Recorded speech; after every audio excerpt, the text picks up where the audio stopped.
साथियों, चलिए आज का हम जो टॉपिक है वो शुरू करते हैं। आज का प्रेजेंटेशन तैयार किया है आइजैक न्यूटन साहब ने, और आइजैक न्यूटन सर ने जो रेफरेंस लिया है वो लिया है ब्राह्मण बनाम ब्राह्मणवाद। और ब्राह्मण बनाम ब्राह्मणवाद किस बीमारी का नाम है वो आज आप समझेंगे डिटेल में। इस किताब के लेखक हैं डॉक्टर धर्मकीर्ति सर। और चलिए अब पहले हम थोड़ा इसके बारे में जान लेते हैं, ब्राह्मणवाद की डेफिनेशन क्या है। तो ब्राह्मणवाद की परिभाषा हम जान लेते हैं। तो चलिए दोस्तों, ब्राह्मणवाद की थोड़ी आपको डेफिनेशन बता देते हैं। आप सभी को वैसे पता ही है, लेकिन फिर भी जो साथी ठीक से नहीं समझते हैं उनको हेल्प करेगा कि ब्राह्मणवाद असल में क्या चीज है। और इस पे बात करना इसलिए भी जरूरी है आजाद जी, क्योंकि ये जो ब्राह्मण जो कहते हैं कि हम ब्राह्मणों का विरोध करते हैं, तो इस पेज से ये भी साबित हो जाएगा कि हमारा जो विरोध है ब्राह्मणों के खिलाफ नहीं है, ब्राह्मणवादी सोच के खिलाफ है। अगर कोई ब्राह्मण कुल में जन्म लिया है पर वो अगर इक्वालिटी पे भरोसा करता है तो वो तो हमारा भाई है ना, हमें उससे कोई द्वेष नहीं है। पर अगर कोई हमारे ही साथी है, कोई हमारी समाज से है, और अगर वो जातिवाद पे भरोसा करता है तो हम उसके उतने ही खिलाफ है। तो हम ब्राह्मणवादी सोच के खिलाफ है, ब्राह्मणों के नहीं। ठीक है सर, आप कंटिन्यू। बिल्कुल बिल्कुल। हाँ दोस्तों, ये समझना आपको बहुत जरूरी है कि जो ब्राह्मणवादी सोच है वो किसी में भी हो, इवन हम में से भी किसी में भी हो सकती है। SC ST OBC जो बहुजन समाज है, अगर उनमें भी ब्राह्मणवादी सोच पनपी हुई है तो हम उसके भी उतने ही खिलाफ हैं जितने की ब्राह्मणों के। तो ब्राह्मणवाद आजकल सभी में घुसा हुआ है। जो लोग ब्राह्मण धर्म के या ब्राह्मणवाद के कट्टर समर्थक हैं उनका विरोध तो हमें करना ही पड़ेगा। और अगर कोई ब्राह्मण खुद को एक्स ब्राह्मण कहता है, अगर वो अपनी सो कॉल्ड सुपीरियोरिटी छोड़कर वो इंसानियत में भरोसा करता है, वो मानवता को प्रेफर करता है, और वो अपनी जाति, ऊंच नीच, छुआछूत ये सारी चीजें नहीं मानता है, तो वो हमारा भाई है। और अगर वो हमारे मिशन में साथ देता है तो हमें ऐसे लोगों का स्वागत करना चाहिए। और तभी ये चीजें खत्म हो पाएंगी। अगर आप ब्राह्मण मतलब किसी के एक्स ब्राह्मण होने से अगर आप किसी से नफरत करते हैं तो ये आपको रिवर्स कास्टिज्म की तरफ ले जाता है, और फिर ये ना एंडलेस प्रोसीजर हो जाती है। और ये एंडलेस प्रोसेस ना फिर कभी खत्म नहीं होगी, क्योंकि आप रिवर्स कास्टिज्म कर रहे हैं, फिर कभी कोई और करेगा और ये चीज एंडलेस हो जाएगी, ये कभी खत्म नहीं होगी। तो हमें किसी भी चीज को एंडलेस नहीं बनाना है। हमें अगर किसी चीज को खत्म करना है, जो बुराई है अगर उसको खत्म करना है, तो उसको हमें तार्किक वैज्ञानिक विश्लेषण के आधार पर समझते हुए बात करना है। किसी की भावनाओं में नहीं बहना है। लोगों के अपने अपने पर्सपेक्टिव हो सकते हैं, लेकिन आपको ये देखना है कि आपको क्या सही लगता है, और प्रैक्टिकली देखा जाए तो क्या चीज इम्प्लांट की जा सकती है, वो देखना बहुत जरूरी है। तो चलिए ब्राह्मणवाद की परिभाषा हम देख लेते हैं पहले।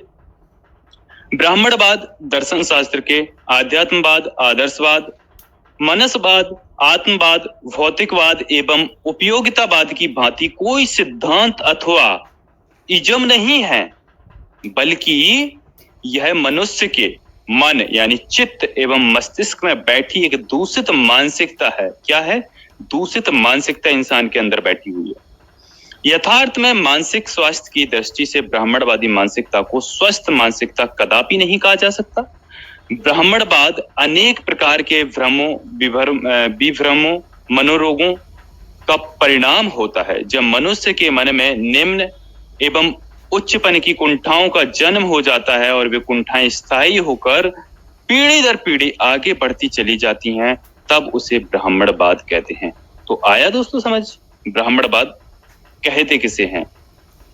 तो ये जो कुंठाएं हैं वो स्थायी हो जाती हैं, और स्थायी होने के बाद जब पीढ़ी दर पीढ़ी आगे बढ़ती चली जाती हैं, तब वो एक ब्राह्मणवाद का एक पेड़ कह सकते हैं, वो बनती हैं, जो अपनी जड़ें जमा चुका होता है।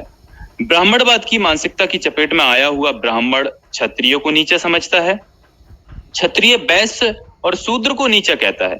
इतना ही नहीं, बल्कि ब्राह्मणों में अनेक उपजातियां होती हैं, वे भी आपस में ऊंच नीच की भावना रखते हैं और उनमें रोटी बेटी का संबंध नहीं होता। सरयूपारी ब्राह्मण चतुर्वेदी ब्राह्मण को नीचा समझता है और चतुर्वेदी सरयूपारी को। इसी प्रकार चमार भंगी को नीचा कहता है तो भंगी कंजर को। कहने का तात्पर्य यह है कि ब्राह्मणवाद प्रत्येक व्यक्ति और समाज में व्याप्त ऊंच नीच की भावना, जो आपस में मतभेद, जातिवाद, छुआछूत, द्वेष भावना उत्पन्न करती है। ब्राह्मणवादी मानसिकता के कारण व्यक्ति अपने आप को प्रकृति का सर्वोच्च रत्न, ब्राह्मणवादी मानसिकता के कारण हो रहा है दोस्तों ऐसा, वो खुद को ना प्रकृति का सर्वोच्च रत्न, सबसे ऊंचा समझता है और वह इस कारण सदैव अपनी मूंछों पर ताव देता रहता है। और अगर मूंछें नहीं है तो सीना तान कर टेढ़ा मेढ़ा चलता है। वह अपने आप को 30 मारखा समझता है। अपने से नीची जाति के आदमी को कीड़ा मकोड़ा समझता है और उनसे छुआछूत भी करता है। उस अवस्था में रोटी बेटी के संबंध का तो प्रश्न ही खत्म हो जाता है। तथाकथित नीची जातियों में ब्राह्मणवादी मानसिकता बड़ी भयंकर रूप से पाई जाती है। यद्यपि ये सभी जातियां शूद्र वर्ण में आती हैं, लेकिन इन जातियों में ब्राह्मणवाद खिसकते खिसकते ऐसे फैल गया है जिसको शब्दों में व्यक्त नहीं किया जा सकता है। जाटव, चमार, गुलिया, रैदासी, रंगिया, जुलाहे एवं कुरील आदि उपजातियां चमार जाति के अंतर्गत आती हैं, लेकिन ये ब्राह्मणवाद के कारण ऐसी स्थिति में आ चुकी हैं कि उनमें भाईचारा नहीं पाया जाता, बल्कि वे आपस में भेदभाव और छुआछूत भी रखते हैं। ऐसी स्थिति में रोटी बेटी का तो प्रश्न ही नहीं होता। आगे देखें, इन तथाकथित नीची जातियों में ब्राह्मणवाद की मानसिकता के कारण ऐसी हीनता की भावना पैदा हो गई है कि अब वे अपनी जाति छिपा कर रहने लगे हैं। कुछ चमार अपने को वर्मा, कुछ यादव, कुछ चतुर्वेदी, कुछ द्विवेदी, कुछ त्रिवेदी, कुछ शर्मा, कुछ गुप्ता, कुछ अग्रवाल, कुछ सक्सेना, कुछ श्रीवास्तव, कुछ कुलश्रेष्ठ आदि कहने लगे हैं और उनके शादी विवाह भी अन्य जातियों में होने लगे हैं। इस दृष्टि से ब्राह्मणवाद ऊंच नीच, भेदभाव व छुआछूत की विस्तृत मानसिकता होती है, जो प्राकृतिक मनुष्य में अप्राकृतिक भेद पैदा करती है।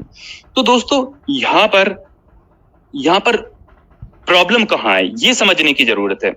प्रॉब्लम ये है कि जो जातीय हीन भावना है ना, वो इंसानों के अंदर ऐसे घुसी बैठी है कि लोगों को जो तथाकथित छोटी या नीची जातियां जिनको कहा जाता है सो कॉल्ड, भाई उनको जातियां खत्म करनी चाहिए, लेकिन वो बजाय जातियों को खत्म करने के वो उस जातीय अपमान से बचने के लिए वो खुद को दूसरे सरनेमों में बदलकर वो खुद को अग्रवाल, बनिया, ठाकुर, ब्राह्मण बनाने की रेस में लग जाते हैं, या सोचते हैं इससे शायद उन्हें सम्मान प्राप्त हो जाएगा, या वो सरनेम बदल लेंगे तो शायद उनकी प्रॉब्लम सॉल्व हो जाएंगी। लेकिन असल मुद्दा दोस्तों ये है कि हमारे समाज के लोगों को समझना ये है कि हमें जातियां बढ़ानी नहीं है, हमें जातियों को खत्म करना है।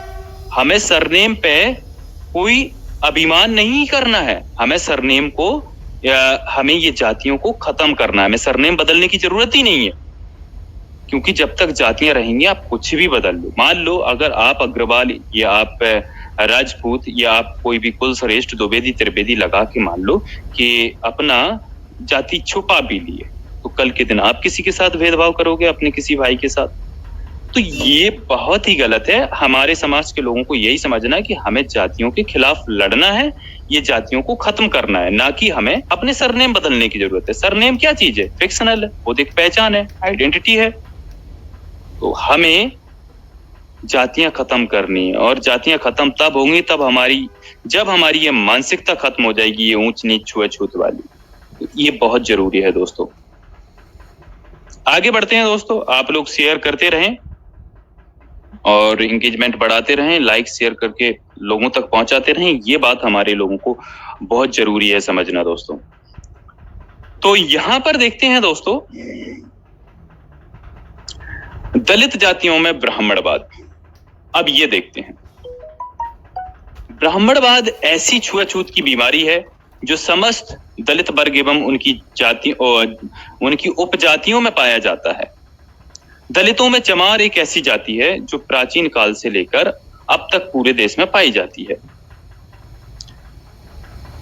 ऋग्वेद के जमाने में यह जाति चर्मग्न एवं चर्मकार के नाम से जानी जाती थी, यानी जो आज से कई सदियों साल पहले ये चर्मकार के नाम से जानी जाती थी। मतलब जब ऋग्वेद लिखा गया तो उनमें जो चमड़े का काम करते थे उनको चर्मग्नि या चर्मकार नाम दिया गया। ऋग्वेद तो काफी बाद में लिखे गए, बट किताबों में उनको जो चमड़े का काम करते थे उनको चर्मकार कह दिया गया। अब ऋग्वेद को उन्होंने स्थापित कर दिया है आदिकाल पे कि भैया ऋग्वेद तो उस जमाने से चले आ रहे हैं। तो एक्चुअली में ऋग्वेद किताब में जातियों का उल्लेख है और उसको चर्मग्नि करके इनको कहा गया है। बस इतनी सी बात। बिल्कुल, ठीक है सर, कंटिन्यू करें। बिल्कुल।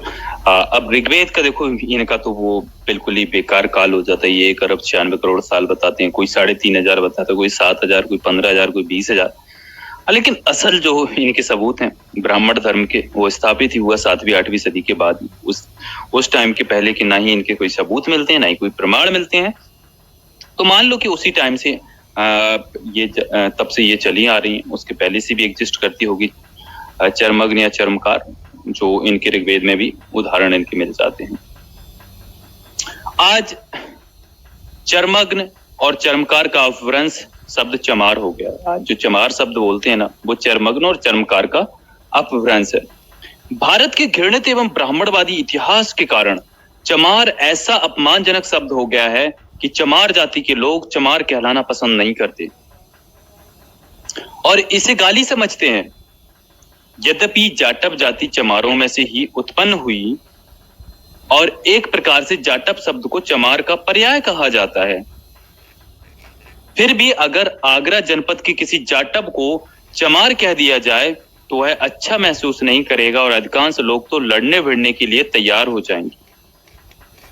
आगरा में चमार जाति सैकड़ों वर्षों से संपन्न और जागरूक रही है। व्यवसाय के क्षेत्र में सीताराम मानसिंह यानी 2 भाई व हीरालाल बेदीलाल जैसे उच्च कोटि के व्यवसायी दुनिया में अपना संपन्नता का डंका बजा चुके हैं।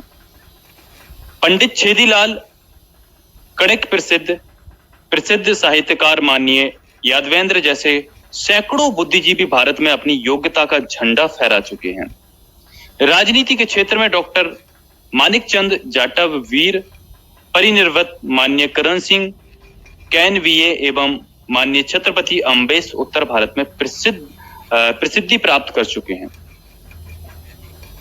इतनी भारी आर्थिक संपन्नता, सामाजिक व बौद्धिक श्रेष्ठता एवं राजनीति चेतना के कारण चमार जाति की स्थिति बुलंद रही और आगरा के विकास में इस जाति का सक्रिय एवं प्रभावकारी सहयोग रहा।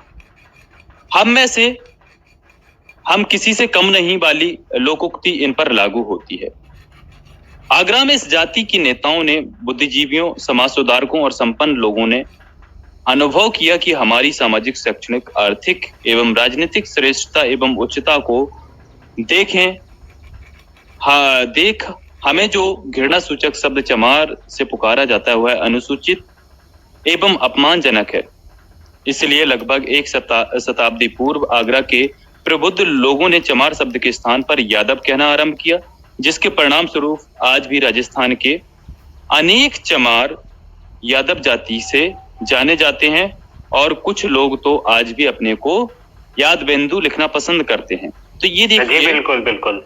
हाँ, मैं इसमें एक चीज और जोड़ना चाहूंगा कि छत्तीसगढ़ में भी जो चमार समाज है वो सतनामी में आते हैं। जो गुरु घासीदास से यहाँ पर उन्होंने सतनाम नाम दिया था इनको। जो जाटव करके हैं वो चमार जाति में आते हैं, तो उनको सतनामी, मतलब इनके साथ इतना ज्यादा भेदभाव हुआ है भारत में भाइयों के साथ कि उनको अपना नाम रखने में भी उनको शर्म आने लगी ना, कि उनके नाम ही एक गाली बन गया।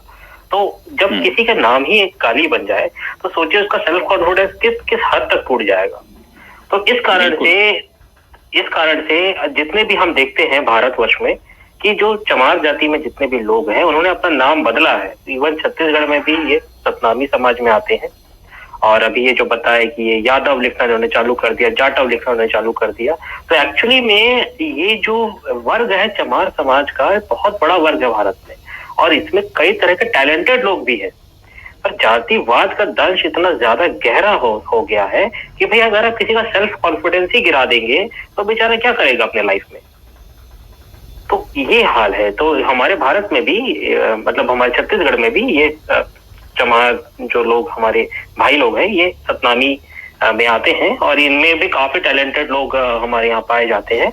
ऐसा नहीं है कि जातिवाद ऐसा कुछ नहीं होता है, बस ये है कि अब इनमें भी जो प्रबुद्ध लोग हो गए हैं वो भी ना ब्राह्मणवाद का शिकार अब धीरे धीरे बनते जा रहे हैं। तो ये बड़ी दुख की बात है। ठीक है सर, आप कंटिन्यू करें। बिल्कुल बिल्कुल, असल प्रॉब्लम यही है कि कुछ जातियों को ना इतना नीचा या गाली की तरह एस्टेब्लिश कर दिया गया है ना कि वो खुद की जाति बताने में ना ऐसा लगता है कि उनको गाली दी जा रही है। मतलब अगर वो अपनी जाति बताते ना तो उनको खुद लगता है कि हम अपने आप को गाली दे रहे हैं।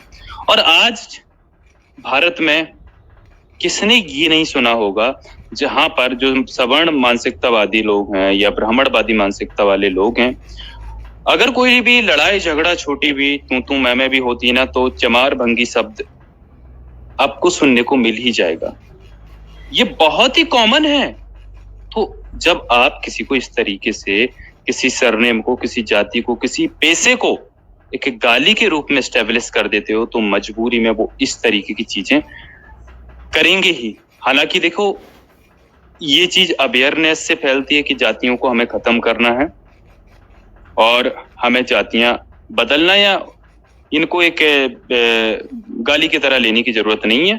लेकिन ये बहुत आसान काम तो है नहीं। तो इसका सॉल्यूशन कोई नहीं होता लोगों के पास, तो फिर वो क्या करते हैं कि अपना सरनेम चेंज कर लेते हैं, क्योंकि कम से कम उनको देखिए कौन नहीं चाहता कि उसको सम्मान मिले। बगैर सम्मान के कौन जीना चाहता है। और हमारे जो बहुजन समाज के लोगों को आप जानते हैं कि भाई इस तरीके से सदियों से रखा गया है, जातियों में बांध के, उनको अपमानित करके, उनको दास बनाकर। जो शूद्र का काम ही क्या था, ब्राह्मण धर्म में औकात ही क्या है शूद्र की। तो इस चीज का खात्मा बहुत जरूरी है। ये जातिवाद हमारे देश के लिए कोड है। कुछ वर्ष के बाद यादव शब्द पर भी काफी उपापू हुई। उसके बाद जाटव शब्द की खोजबीन हुई। जाटव शब्द की खोजबीन हुई। तब से आगरा की संपूर्ण चमार जाति अपने को जाटव कहती है। आगरा ने राजस्थान, उत्तर प्रदेश व मध्य प्रदेश के कुछ क्षेत्रों का नेतृत्व किया है, इसलिए इन इलाकों के लोगों में भी अपने को जाटव कहना आरंभ किया। हरियाणा के चमार शब्द से ही सम्मान एवं इज्जत महसूस करते हैं। तो वे आज भी अपने को चमार कहलवाना पसंद करते हैं। लेकिन इनमें से एक वर्ग ऐसा है जो हरियाणा की जाट जाति के गोत्रों को लिखकर अपनी जाति छिपाकर अपनी झेप मिटाते हैं। उत्तर भारत में चमारों की अनेक उपजातियां हैं, जैसे ग्वालियर के गुलिया, मेरठ और सहारनपुर के चाहमड़, कानपुर की ओर के कुरील, पुराने जूते ठीक करके पॉलिश करने वाले मोची, कच्चे चमड़े की देहाती जूतियां बनाने वाले रैदासी और मरे हुए जानवर को उठाने व उसका चमड़ा उतारकर पकाने वाले रंगिया कहे जाने लगे। चमारों में जाटव जाति अपने आप को सबसे ऊंची जाति समझती है। उसका सबसे बड़ा कारण यह है कि ये लोग पके हुए चमड़े के अच्छे किस्म के जूते बनाते हैं। इसके अतिरिक्त ये लोग उन व्यवसायों को भी करते हैं जिन्हें सवर्ण किया करते हैं। आर्थिक, सामाजिक और शैक्षणिक दृष्टि से इनका स्थान अन्य चमारों एवं दलितों से बहुत अच्छा है। ये लोग उच्च शिक्षा प्राप्त एवं IAS, IPS, PCS, न्यायाधीश, एडवोकेट, इंजीनियर, डॉक्टर, प्रोफेसर, शिक्षक आदि हैं। इसलिए जाटवों का स्तर बहुत ऊंचा उठ चुका है। अब तो सवर्ण विशेषकर ब्राह्मण अपनी लड़कियों की शादियां जाटवों के लड़कों से करने लगे हैं। और ये तो आप जानते हैं। आजाद जी, आप देख पा रहे हैं यहाँ पर क्या लिखते हैं, ब्राह्मण जो है अपनी शादियां जाटवों से करने लगे। देखिए कितने अपॉर्चुनिस्टिक होते हैं यहाँ पर। बिल्कुल न्यूटन जी, इस पे मैंने एक कम्युनिटी पोस्ट भी डाला था। अगर आप देखें भारत में जो सबसे पैसे वाले बॉलीवुड के एक्टर हों या कोई और भी प्रोफेशन में बिजनेसमैन हो, तो आप देखेंगे कि जहां तक है 80 to 90% जो पैसे वाले हैं, बॉलीवुड के एक्टर हों या बिजनेसमैन हों देश के, उनकी ना जो पत्नियां ज्यादातर आपको ब्राह्मण लड़कियां मिलेगी। जैसे मान लो एग्जाम्पल के लिए कि शाहरुख खान है, उसकी बीवी गौरी खान, वो भी एक ब्राह्मण है। और जो आमिर खान की जो पत्नी थी वो भी ब्राह्मण थी। तो इस तरीके से हमें तो इस तरीके से अगर हम देखेंगे ना, तो सबसे ऊंचे ऊंचे पायदानों पे जिनसे ये नफरत फैलाते हैं ना और नफरत की राजनीति करते हैं ना, और जब वो पैसे वाले हो जाते हैं तो उनके साथ अपनी लड़कियां ब्याहने में हिचकिचाते नहीं। बहुत ही अपॉर्चुनिस्टिक लोग हैं ये, आपने बहुत सही बात करी। और इस पे वो डेटा ना मैं रीपोस्ट करूंगा, उसमें अब वो नाम थोड़ा खोजने में टाइम लगता है कि कौन किसकी पत्नी है। तो उसमें भाई ये दिखाया था कि जो सबसे ज्यादा पैसे वाले ना उनको ये कैप्चर कर लेते हैं, कैसे नहीं कैसे। तो अपॉर्चुनिस्टिक लोग हैं ये भाई। जब इनको लगा कि जाटव लोग ये तो बहुत आगे निकल चुके हैं और बहुत पैसा कमाने लगे हैं, बहुत संपन्न हो चुके हैं, तो वहां पर अपनी लड़कियां भी ब्याहने लगी। तो ये देखो इनकी अपॉर्चुनिस्टिक सोच। और ये जातिवाद नहीं छोड़ेंगे, लेकिन जहां इनको अपॉर्चुनिटी मिलेगी वहां पर ये हिचकिचाते नहीं है उस अपॉर्चुनिटी को भुनाने में। तो ये इनकी असल सच्चाई है ब्राह्मणों की, जो बहुजन समाज को समझनी चाहिए। जी न्यूटन जी, आप कुछ कहना चाहें तो? नहीं सर, आप कंटिन्यू करें। जी, तो इसलिए जाटवों में ब्राह्मणवाद का आना स्वाभाविक बात है। इसलिए जाटव चमारों की अन्य उपजातियों से रोटी बेटी का संबंध नहीं रखते। और दोस्तों यहाँ पर आप देखिए, यही चीज इस लाइन में लिखी है कि जैसे जैसे जो बहुजन समाज है वो संपन्न होते जाता है ना, वो भी ब्राह्मणवाद की चपेट पे आ जाता है। मेन इस लाइन का मतलब ये है। ठीक है सर, कंटिन्यू। बिल्कुल बिल्कुल, यही सबसे बड़ी सच्चाई है। और सबसे दुखद बात तो ये है दोस्तों, ये जो लाइन है ना, इतनी सत्य है, भले लोगों को कड़वा लगे लेकिन ये इतनी सत्य है। मैंने ऐसे मेरे बहुत दोस्त देखे हैं, बहुत ऐसे दोस्तों के परिवार देखे हैं जो है तो डिस्क्रिमिनेटेड लोग, जो है तो बहुजन समाज के लोग, लेकिन उनके फादर, उनके घर में कोई या बिजनेसमैन या किसी को जॉब मिल गई, बाबा साहब ने जो राइट्स दिए हैं, जो रिजर्वेशन दिया है, उसके कारण उनको जो अपना रिप्रेजेंटेशन मिला है, तो उस रिप्रेजेंटेशन का फायदा उनको जो मिला है उसका वो क्या कर रहे हैं, ब्राह्मणवाद की गोद में बैठकर उनके यहाँ चढ़ावा चढ़ाते हैं, कथा करवाते हैं और सबसे ज्यादा पैसा लुटाते हैं। वो ब्राह्मणवाद दिखावा करते हैं, इतना दिखावा करते हैं जैसे खुद वो ब्राह्मण बन रहे हो। तो ये बहुत कड़वी सच्चाई है दोस्तों। यही होता है कि जो लोग आगे बढ़ जाते हैं ना, वो अपने ही समाज के लोगों से रोटी बेटी का संबंध तोड़ देते हैं और ब्राह्मणवाद की गोद में बैठ जाते हैं। ये सबसे दुखद बात है। और मैंने तो ऐसे भी अपने सो कॉल्ड रैशनल दोस्त देखे जो खुद को एथिस्ट कहते हैं, बाबा साहब का फॉलोअर कहते हैं, मैं जिनको पर्सनल लेवल पे भी जानता हूँ। कई तो ऐसे लोग हैं कि वो जाटा में तो वो कहते हैं यार हम चमारों से बड़े हैं, हम उनसे बड़े हैं। मतलब ये सोच वो रखते हैं जो खुद को रैशनल भी कहते हैं। ये सबसे दुखदाई है कि यार ये कब समझेंगे लोग, ये खुद डिस्क्रिमिनेटेड लोग हैं। अगर इनको पैसा अच्छा कमा लें या इनको थोड़ा संपन्न हो जाएं, उसके वजह से अगर ब्राह्मणवादियों की भी देखो एक चाल समझे आप, एक ब्राह्मण आपको तब तक बिल्कुल सम्मान नहीं देगा जब तक आपके पास पैसा नहीं है, जॉब नहीं है, बिजनेस नहीं है। आपको वो बिल्कुल भी सम्मान नहीं देगा, दुत्कारेगा, अपमानित भी करेगा।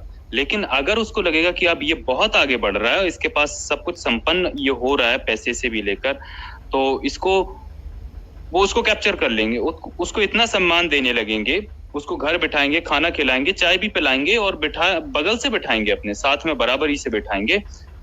तो उसको क्या लगेगा, यार हमें इतने सालों से, इतने टाइम से अपमानित किया जा रहा है और आज हमें इतना सम्मान मिल रहा है ना। तो ये ना जो सोच है ना तार्किक नहीं होती, तो फिर वो वहां झुक जाते हैं। वो कहते हैं अरे ब्राह्मण तो बहुत अच्छे लोग हैं, देखो हमें तो सम्मान देते हैं। जो हमारे भाई लोग हैं ना उनको इसलिए सम्मान नहीं देते शायद क्योंकि वो निठल्ले हैं, वो गवार हैं, उनको कुछ पता नहीं है, वो कुछ करते नहीं, शायद इसलिए उनको अपमानित करते हैं। हमें तो इतना सम्मान दे रहे हैं। तो ये सोचना वहां पर क्रिएट लोगों में हो जाती है, जबकि उनको ये समझना चाहिए कि यार पैसे वाले हमारे समाज के लोग क्यों नहीं हो पा रहे हैं, या वो पैसे से संपन्न क्यों नहीं हो पा रहे हैं, वो गुर्बत की जिंदगी क्यों जी रहे हैं, इसका रीजन क्या है, हमारे जो अधिकार हैं, हमारा जो रिप्रेजेंटेशन है वो हमें क्यों नहीं मिल पा रहा है, उसकी वजह कौन है, आखिर वो भी तो, उसकी वजह भी तो ब्राह्मण ही है ना। वो चीज नहीं समझ पाते, तो ये समझने की बहुत जरूरत है दोस्तों। चलिए आगे बढ़ते हैं, और आप लोग शेयर करते रहें दोस्तों, जितना आप लाइक और शेयर करेंगे उतनी रीच बढ़ेगी और उतने आगे तक हम जाएंगे। चमारों का एक वर्ग ऐसा था जो चमड़े के काम को छोड़कर कपड़े बुनने का काम करने लगा। इस कारण इस वर्ग के चमारों ने अपने आप को चमर जुलाहा कहना शुरू कर दिया, और ये लोग चमड़े का काम करने वाले चमारों से अपने आप को ऊंचे समझने लगे। देखो ये सोच पनपती है। चमारों का एक वर्ग चमड़े की अटैची, कमर की बेल्ट, पर्स, घोड़ों की जीन एवं चाबुक आदि बनाने लगे। उन्होंने अपने आप को सक्सेना कहना शुरू कर दिया और चमारों से रोटी बेटी का संबंध जोड़ दिया, संबंध छोड़ दिया। सॉरी। कुमारी प्रेम नामक एक लड़की मेरे विभाग में परियोजना अधिकारी के पद पर कार्य करती थी। ये लेखक कह रहे हैं, एक दिन बिना पूछे हुए मुझसे कहने लगी, सर आप मेरी जाति जानते हैं? मैंने उत्तर दिया, मैं कभी किसी जाति संबंधी प्रश्न नहीं करता हूं, यह मेरे सिद्धांत के खिलाफ है। मैं तो इतना जानता हूं कि तुम्हारी जाति इंसान है, इससे अधिक मुझे जानने की जरूरत नहीं है। फिर भी उसने कहा, सर मैं चमर जुलाहा जाति की हूं जो चमारों से ऊंची होती है। मैं उसकी बेवकूफी की बात पर मन ही मन में दुख अनुभव कर रहा था, मगर चमार जुलाहे अक्सर हरियाणा में पाए जाते हैं जो चमारों से अपने आप को ऊंचा समझते हैं। इन पर भी ब्राह्मणवाद का भूत सवार हो चुका है। इसी तरीके से पिछड़ी जातियों में, पिछड़े वर्ग में भी ये चीज है। बाबा साहब डॉक्टर BR अम्बेडकर के बौद्ध बनने पर उत्तर भारत के अनेक जाटव और चमार बौद्ध हो गए। ये बात आप ध्यान से सुनना दोस्तों। लेकिन बड़े दुख की बात यह है कि वे ब्राह्मणवाद की पागलपन की मानसिकता से बाहर नहीं निकल पाए। इस कारण बिल्कुल बिल्कुल बिल्कुल ये एकदम करेक्ट बात आपने आजाद जी कही है कि देखिए ब्राह्मणवादी सोच है ना, चाहे आप बौद्ध बन जाए, चाहे आप ईसाई बन जाए, चाहे आप क्रिश्चियन बन जाए, जाति आप अपने साथ लेके जाते हैं। मतलब जहर है ना, जहर का पोटली जो है इसको वहां साथ लेके जाते हैं उसको फैलाने के लिए। तो यहाँ पर बात ये है कि जो जातिवाद है ना, बहुत ही इतना ज्यादा ये खतरनाक और इतना कैंसर है ये कि आप अपना धर्म छोड़ भी दे तो भी जातिवाद छूटता ही नहीं है। अब यहाँ पर ये होता है जैसे मान लीजिए कोई छोटी जाति का है और उसने बौद्ध धर्म अपनाया तो वो वहां जाकर खुद को ऊंचा समझने लगता है, तो वहां से फिर वो अपनी जातिवाद स्टार्ट करता है वहां से। तो ये समस्या इतनी बड़ी है कि अब इसमें लोग फंसते हैं तो फंसते ही चले जाते हैं। और आज हम देखते हैं अपने भाई बहुजन और जितने भी समाज के लोग हैं उसमें ये चीज पाई जाती है। बिल्कुल इससे हम मना नहीं कर सकते हैं। बहुजन समाज में ब्राह्मणवादी सोच है और आज भी इनके बीच में भी इवन SC कैटेगरीज में जितने लोग आते हैं उनके बीच में भी संबंध नहीं बनते हैं। जो संबंध बनते हैं घरों के बीच में वो नहीं बनते हैं भाई। और मैं तो हम लोग देख ही रहे हैं, ये तो बिल्कुल प्रैक्टिकल बात है। तो ये इतना ज्यादा खतरनाक है। जी सर आप कंटिन्यू करें सर। जी जी जी। इस कारण से वे रोटी बेटी के संबंध जाटमों में ही करते हैं। इसका मतलब यह है कि या तो वे बौद्ध नहीं बन पाए हैं, और यदि वे अपने को बौद्ध कहते हैं तो पाखंडी बौद्ध हैं। मेरे दो बौद्ध परिवार भली प्रकार के जानकार हैं, लेकिन बौद्ध बनने के पूर्व क्रमशः एक कोली और दूसरे वाल्मीकि जाति के थे। उन दोनों परिवार की लड़कियों ने दिल्ली विश्वविद्यालय से PhD की उपाधि और बौद्ध अध्ययन में PhD की उपाधि बौद्ध अध्ययन में प्राप्त की। उनके पिता चाहते थे कि उनकी लड़कियों की शादियां बौद्धों में की जाएं, लेकिन बौद्धों को मैंने अक्सर यह कहते सुना था, अरे वह कोली है, अरे वह वंगी है, हम कैसे अपने लड़कों की शादी उनसे कर लें। यह उन बौद्धों की गलती थी। यह गलती उस ब्राह्मणवाद की है जो उनके सिर पर भूत बनकर बैठा हुआ है, जो अत्यधिक खतरनाक है। तो ये मतलब देखिए आप ना, बौद्ध बन गए तो भी आपके मन से ब्राह्मणवादी गई नहीं है, फिर भी जातियां गई नहीं है। तो ये बहुत कड़वी सच्चाई है, हमको इसको मानना चाहिए कि जब तक हम बीमारी को पकड़ेंगे नहीं, इलाज कैसे करेंगे, है ना? और ये भी सबसे दुखद सोचने बात तो वाली बात है। यहाँ, हाँ सर। न्यूटन साहब, सबसे दुखद बात तो यहाँ पर ये है कि वो लड़कियां दिल्ली विश्वविद्यालय से पीएचडी की उपाधि ग्रहण कर चुकी, वो भी बौद्ध साहित्य में। अब बौद्ध लोग तो भी अब शादी नहीं करना चाहते। और बौद्ध लोग ही उनसे ये कह रहे हैं, अरे ये तो कोली है, अरे ये तो फलाना है, ये तो ढिमका है। तो ये मानसिकता है। तो आप ये मत सोचें कि जो बौद्ध है वो हम तार्किक ही होगा। ये हम सब में ये जातिवाद बैठ चुका है, ये निकलना बहुत जरूरी है। ये जातिवाद मैं देख चुका हूं, जो सो कॉल्ड तथाकथित नीची जातियां, जिनके साथ सदियों तक भेदभाव हुआ है, आज वो ही अपने भाइयों से भेदभाव करती हैं। उन्हें इस चीज का गम नहीं है कि उन्हें सदियों तक इतना डिस्क्रिमिनेटेड किया गया, इतना अपमानित किया गया, उनके पूर्वज क्या यातनाएं सहे। उन्हें इस चीज में खुशी मिलती है कि कम से कम वो अपने भाइयों के साथ थोड़ा बहुत डिस्क्रिमिनेशन तो कर ही लेते हैं। तो ऐसे लोगों से बचना है भैया। ऐसे लोग खुद को रैशनल भी कहते हैं, बाबा साहब का फॉलोअर भी कहते हैं, और जातिवादी भी होते हैं। बिल्कुल बिल्कुल, ये बात आजाद जी आपने बहुत ही 100% सही कही है कि भाई बाबा साहब का फॉलोअर भी कहते हैं, और कहते हैं कि जय भीम भी कहते हैं, और रैशनलिटी की बातें भी करते हैं, पर इनके अंदर भी जातिवाद भरा हुआ होता है साथियों। तो हमको एक चीज बिल्कुल पकड़ने की जरूरत है कि रैशनल बंदा हो सकता है या नहीं हो सकता है, वो धार्मिक हो सकता है, तो जातिवादी नहीं होना चाहिए। ये सबसे मेजर लड़ाई है। अगर वो जातिवादी है तो वो रैशनल रहे, वो अनपढ़ रहे, पढ़ा लिखा रहेगा, पीएचडी होल्डर रहे, कोई मतलब नहीं है। जी सर, आपका देखिए दोस्तों, आपको समझने की जरूरत ये है, दिखावे के लिए ना कोई भी रैशनल हो सकता है, दूसरों के लिए कोई भी रैशनल बात कर सकता है। जब बात खुद की आती है ना, वहां से देखना चाहिए कि वो अपनी बेटी की क्या किसी से भी शादी करवा सकता है? क्या वो अपने बेटे की शादी में दहेज नहीं लेगा? ये कुछ चीजें हैं ना, ये बहुत कड़वी हैं। जब लालच आता है ना, तो लोग खुद को रैशनल कहते हैं। मैंने तो भाई मैं नाम नहीं लेना चाहूंगा, पर मेरे कुछ ऐसे भी दोस्त हैं जो खुद को रैशनल भी कहते हैं, एथीस्ट भी कहते हैं, और कुछ ऐसे भी हैं जो खुद को बुद्धिस्ट भी कहते हैं। लेकिन भाई उन्होंने शादियों में दहेज भी लिया है, भर भर के दहेज लिया है, जबकि उनकी एक दो पीढ़ियां अम्बेडकरवादी रही हैं। एक दो पीढ़ियां मतलब अम्बेडकरवादी उनके घर में चला आ रहा है। पूर्ण रूप से अम्बेडकरवादी है, नो डाउट, लेकिन उसके बाद भी वो दहेज को नहीं छोड़ पाए। तो ये इविल्स हमें खत्म करनी पड़ेंगी। दहेज है, जातिवाद है, ये कब खत्म होगा? क्या हम दिखावे के या कहने के सिर्फ रैशनल हैं? तो भैया हमें चीजों को आगे आकर बदलना पड़ेगा। हमें सोच बदलना थोड़ा पहले कठिन लगता है, फिर बदल भी लेते, चलो ठीक है। जब बात आती है ना कि ये चीज ऐसे खुद पे करना है, खुद के साथ ये हो रहा है, खुद के घर वालों के साथ ये हो रहा है, तब लोग ना मुकर जाते हैं। तो ये बहुत बुरी सच्चाई है दोस्तों, जो कड़वी सच्चाई हमें समझनी चाहिए। अब आगे देखते हैं।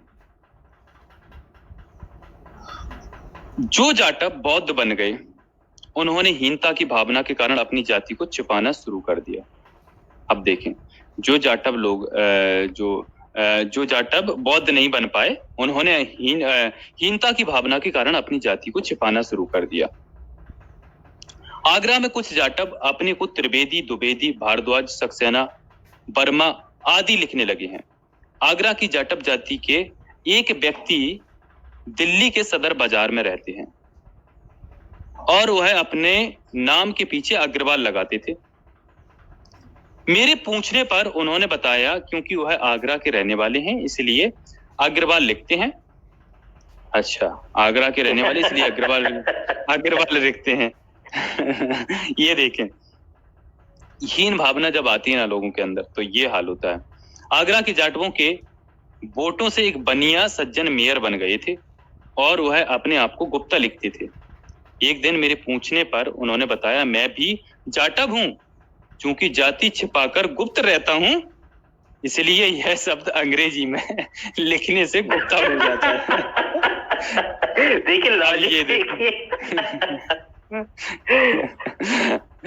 तो ये देखे, मतलब हीन भावना जब आती है ना, ये डिस्क्रिमिनेशन जब होता है लोगों के साथ जाति को लेकर, तो वो कैसे बदल जाते हैं। नगला भवानी सिंह का एक परिवार तो अपनी जाति छिपाकर लगभग 70-80 वर्षों से रहता है और उसके सभी सदस्य बर्मा बन चुके हैं। इसी गांव का एक जाटव परिवार ब्राह्मण बन गया है जो मेरठ में स्थायी रूप से रहता है। उस परिवार के रोटी बेटी के संबंध ब्राह्मणों में ही होने लगे हैं। उनके सभी रिश्तेदार ब्राह्मण हैं। आगरा की बोदला बस्ती के कई परिवार मुंबई में जाकर बस गए और वहां वे अपनी जाति छिपाते छिपाते 100 सैकड़ा ब्राह्मण बन गए और उनकी रोटी बेटी के संबंध भी ब्राह्मणों में होते हैं। यह बहुत ही निम्न स्तर की बात है। असलियत में यह एक मनोरोग एवं पागलपन है जिसका मुख्य कारण ब्राह्मणवाद है। ये बिल्कुल, सबको ब्राह्मण बनना है भाई, सबको ब्राह्मण बनना है। तो दोस्तों, इस चीज से आप समझ पा रहे होंगे कि जाति कितना बड़ा कोड है हमारे देश के लिए। हमारे देश में ये ना जीन्स में लोगों के बैठ चुका है। ये उनके भारतीय लोगों के जीन्स में ना ये जातिवादी वायरस घुस चुका है, जो अब यार बहुत बड़ी ये दुखद बात है कि लोग यार जाति खत्म करने के बजाय वो जातियां छुपाकर खुद को ब्राह्मण बनाने पे लगे हुए। यार आप ब्राह्मण बन गए, मान लो मेरे साथ डिस्क्रिमिनेशन हुआ, मैं चाहूं मैं यहाँ से अपना जो होम टाउन छोड़ के किसी दूसरे शहर में जाके अपनी जाति बदल सकता हूँ आज, क्योंकि मुझे नॉलेज है। तो मैं ऐसी नॉलेज करके लोग, मान लो मैं अपनी जाति बदल लूंगा, यार मैं ब्राह्मण बन जाऊंगा, मान लो किसी को नहीं पता चलेगा। इसके बाद मैं क्या करूंगा ब्राह्मण बन के? मुझे सम्मान मिलेगा और फिर मैं किसी के साथ डिस्क्रिमिनेशन करूंगा, यही ना। तो यार हमें जातियां बदलने की या अपने अंदर हीन भावना लाने की जरूरत नहीं है, हमें इनको खत्म करना है। यार जाति तो ये हमारे ऊपर थोपी गई है, अब हम समझ रहे हैं ना ये फिक्शनल चीजें। जाति से या जन्म से ना कोई छोटा होता है, ना कोई बड़ा होता है, ना कोई ऊंचा होता है, ना कोई नीचा होता है। ये तो ब्राह्मणों ने हमारे अंदर हीन भावना डाल दी। तो इस चीज से हमें बाहर निकलना है। दलितों में सभी जातियों ने ब्राह्मणवाद की मानसिकता के कारण अपनी जातियों का नाम पुकारने में बुरा महसूस करते हैं। धोबी को धोबी, नाई को नाई, भंगी को भंगी, माली को माली, कोली को कोली, चमार को चमार, गड़रिया को गड़रिया, काची को काची कहलाना पसंद नहीं करते। ऐसा करने से इनमें हीनता की भावना पैदा होती है। इसलिए धोबियों ने ऐंठा ठाकुर, नाइयों ने न्यायी ठाकुर, भंगियों ने वाल्मीकि, मालियों ने सैनी, कोलियों ने तंतुवाय, वैश्य चमारों ने कबीरपंथी, रैदासी गड़रियों ने, पाल एवं काचियों ने कुशवाहा व जाटव कहना शुरू कर दिया।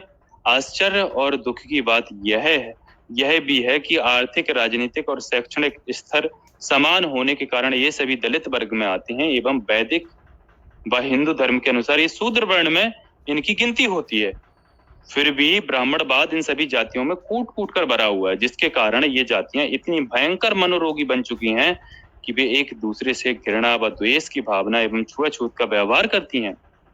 अब स्थिति यह है कि ओबीसी में देख सकते हैं आज की डेट में। हाँ सर, आप कंटिन्यू करें। हाँ, ये खत्म कर देता हूँ। अब स्थिति यह है कि आपस में रोटी बेटी की